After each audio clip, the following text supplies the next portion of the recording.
আশা করি তোমরা আগের ভিডিওগুলো দেখে নিয়েছো। এবার আমরা যাচ্ছি জলদাপাড়ার দিকে, মানে আমাদের লাস্ট ডেস্টিনেশন, যেটা কিন্তু একদম পাহাড় ছাড়িয়ে, মানে একদমই নিচের দিকে।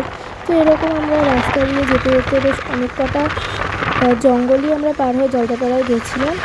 মানে এরকম গ্রিনারি রাস্তা ছিল, যেটা দেখতে কিন্তু আমার খুবই ভালো লাগছিল।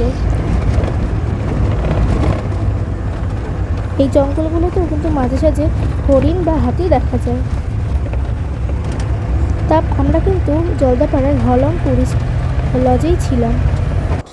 তো এই যে এটা হচ্ছে গিয়ে আমরা ফ্রেশ হতে না হতেই এই বাঁদরগুলোকে দেখেছিলাম। তারপর কিন্তু বাইসনও এসেছিলো সল্ট পিটে নুন খেতে।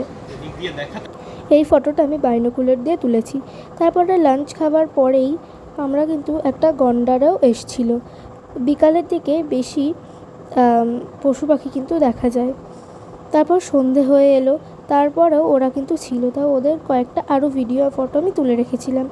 জলদাপাড়া আমি এর আগেবারও এসেছিলাম, কিন্তু অতটা আমার মনে নেই, কারণ আমি তখন খুব ছোট ছিলাম। এবার ঠিক করেই এসেছিলাম অনেক ভিডিও এবং ফটো আমি তুলব। সো তার জন্য আমি অনেক ভিডিও ফটো তুলেছিলাম, এই গন্ডারটার, বাইসনের অনেক ভিডিও এন্ড ফটো তুলেছিলাম। আমাদের কিন্তু জলদাপাড়াতে পরের দিন একটি এলিফ্যান্ট রাইডেরও বুকিং ছিল, ওটাও কিন্তু আমরা করেছিলাম। এই ভিডিওতেই তোমরা সেটা দেখতে পাবে। হ্যাঁ, জঙ্গলের মধ্যে কিন্তু ঢোকা যায় না, ফেন্সিং করা আছে।